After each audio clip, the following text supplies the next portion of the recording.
Hi everyone, hope you're doing well. Brave is supposed to be one of the most private browsers you can use, but instead of just trusting what Brave tells us, let's actually test it. I'm going to put Brave through 5 privacy tests, and if we find a problem, I'll show you exactly how to fix it. Let's start with tracking.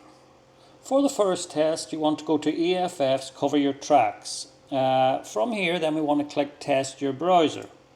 Once the results load, we are going to be looking at two things. One is tracking ads and the other is invisible trackers.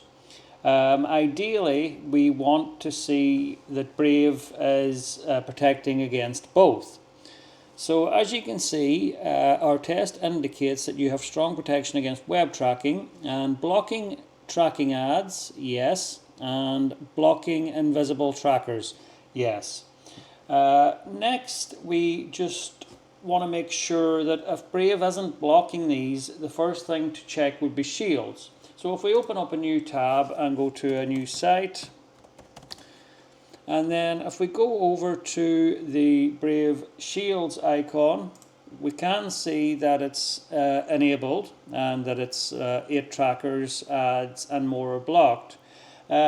But if it's not, you can enable it here, and you can also go to the 3 lines in the top right hand corner, go down to settings, and then on the left hand side scroll down to shields, and from here you want to make sure that trackers and ads blocking is set. Now you can adjust it to aggressive, leave it at standard, and I wouldn't recommend disabling it.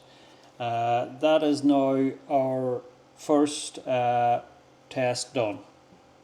Test number 2, browser fingerprinting. This is different from normal cookies. Websites can combine information about your browser and your computer to create a fingerprint that can help recognize you. So on Cover Your Tracks, we want to scroll down and we will come to fingerprint metrics. In here you will find details to do with fonts, your browser, your system.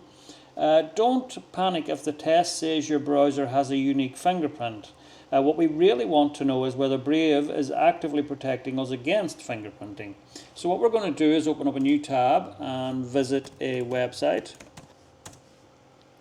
And from here you want to go over to the Brave Shields icon, then to Advanced Options, and then you want to make sure Block Fingerprinting is turned on.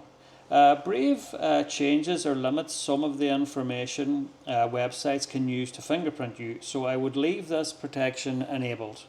Test number 3 is your IP address. For this you want to go to browserleaks.com, and then we want to open the IP address test. And this one is important because using Brave does not automatically hide your public IP address. Your IP address can reveal your internet provider and your approximate location.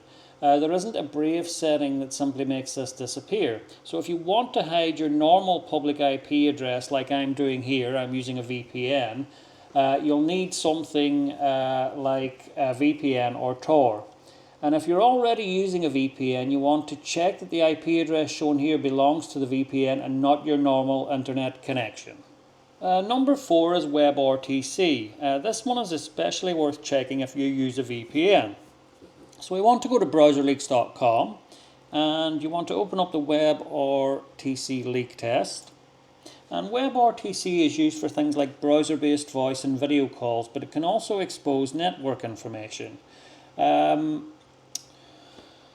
If you're using a VPN, you want to look through these results and make sure your normal public IP address isn't being exposed. Now, if it is, Brave has a setting that we can change for this. And if we go up to the 3 lines in the top right hand corner and go down to settings, and then in the search field here we want to type WebRTC. And you want to look for WebRTC IP handling policy. And if you use a VPN and you're concerned about IP leaks, you can use a more restrictive setting with this, such as default public interface only.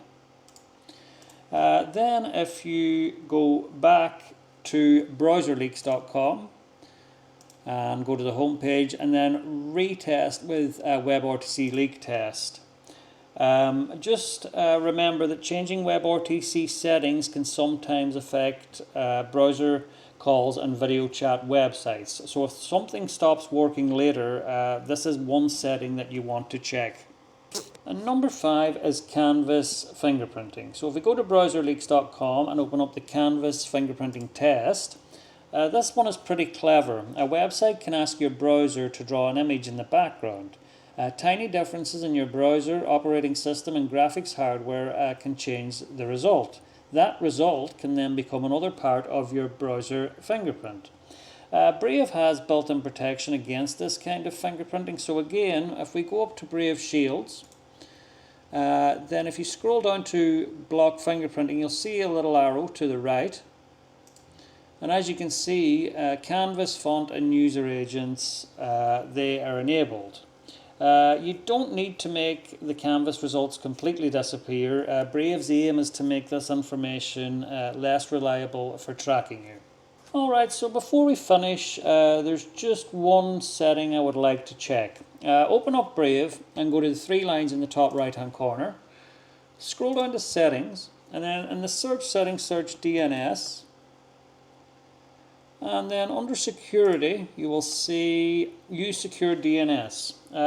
You want to make sure that's enabled. Secure DNS encrypts your browser's DNS requests instead of sending them as normal unencrypted DNS traffic. If you want Brave to use encrypted DNS, just make sure it's enabled. You can use your current provider if it supports secure DNS, or you can choose another provider.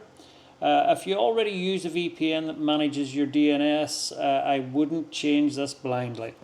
So after these 5 tests, here's what I want Brave to be doing. I want it to be blocking trackers, protecting against browser fingerprinting, showing the IP address I expect, not exposing my normal public IP through WebRTC when I'm using a VPN, and protecting against techniques like canvas fingerprinting. Now, if Brave is doing all 5, you've got a pretty solid privacy setup. And there's just one thing I want to make clear. Passing all 5 tests does not make you anonymous. If you log into Google, Facebook or another account, those companies still know who you are. And unless you're using something to hide it, websites can still see your public IP address. Brave can reduce tracking, it cannot make you invisible. Alright, so try these 5 tests yourself and tell me what results you get in the comments. If you want, I'll run Firefox through exactly the same 5 tests next so we can see which browser actually does better. Thanks for watching, and I will see you in the next one.